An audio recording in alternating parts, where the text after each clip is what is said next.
ओम नमो नारायणाय। हमारे आत्मीय श्रद्धेय परम पूज्य महामंडलेश्वर ज्ञान जी महाराज, स्वनाम धन्य होसबोले जी, केंद्रीय मंत्री श्री गजेंद्र जी, आपके यहाँ के सांसद नायक जी वगैरह सब महापुरुष, सबको नमस्कार। ये हमारे देश के बारे में शेखावत जी ने बहुत अच्छी बातें कही, उसमें थोड़ा और भी जोड़ दे। विदेश में जाते हैं तो 2 दिन वो सेलिब्रेट करते हैं। आज से कई 25-27 साल पहले अमेरिका गए हम, मई महीना था तो ले गए कि आज स्वामी जी मदर्स डे है, आप यहाँ आओ। फिर बोले फादर्स डे है, वहाँ चलो। तो मदर्स डे फादर्स डे को 3-4 मंदिर गए।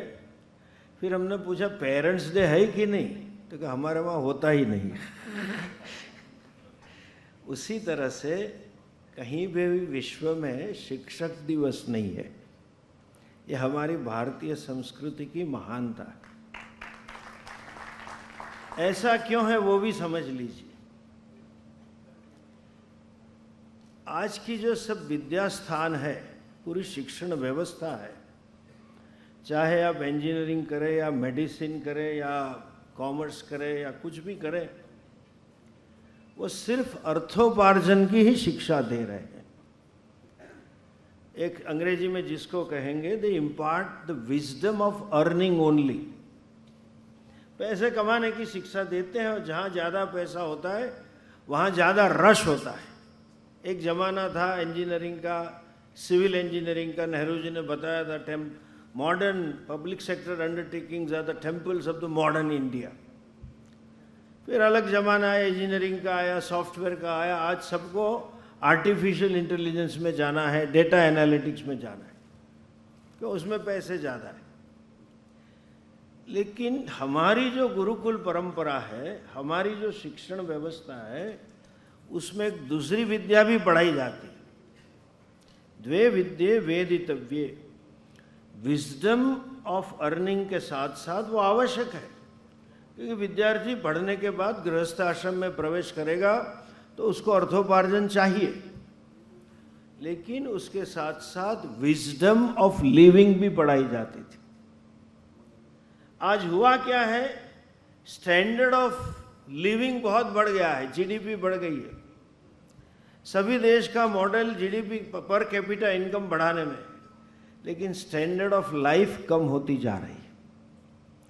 जो विद्या हमें विजडम ऑफ लिविंग सिखाए, ऐसी विजडम ऑफ लिविंग दे कि ताकि हम जन्म मरण से मुक्त हो जाए, उसी का नाम है भगवत गीता। और हम तो बड़े स्पष्ट हैं, शेखावत जी ने संक्षेप में कहा, हम जो स्वप्न देख रहे हैं कि भारत आज 5वीं महासत्ता है, उसमें से तीसरी बने, लेकिन तीसरी या बने या पहली बने, भारत विश्वगुरु तब बनेगा जब भारत के घर घर में गीता प्रस्थापित हो। यही विश्वगुरुत्व है। जीडीपी तो सबकी, अमेरिका की भी ज़्यादा है।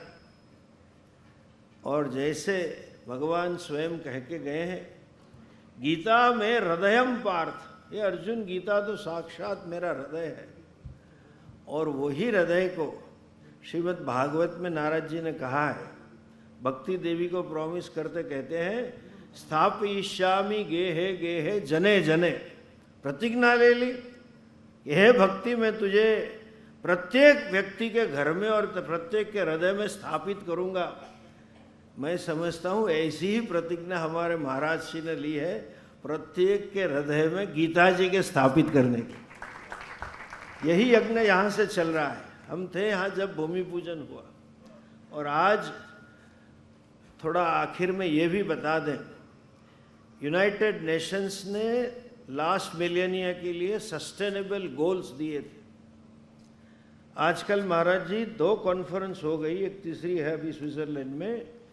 फॉर दिस मिलेनिया और for this century a sustainable goal है मेंटल वेलनेस, उसकी कॉन्फ्रेंस हो रही है।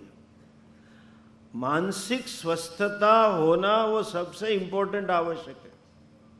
आज सब कुछ होने पर भी टेक्नोलॉजी ने पूरा स्वर्ग खड़ा कर दिया, सब उंगली के ऊपर है सब हमारे पास, मानसिक स्वस्थता नहीं है। और जो गीता पढ़ता है ना, वो दूसरों को स्वस्थता प्रदान कर सकता है। ये हमारे पास ये गीता जी जो न केवल हम स्वस्थ बने, दूसरों को बना सकते, और हम समझते हैं न केवल आप गीता पढ़ें लेकिन दूसरों को पढ़ाएं ताकि भारत विश्व गुरु बन सके। इसकी नींव यहाँ से स्थापित की है।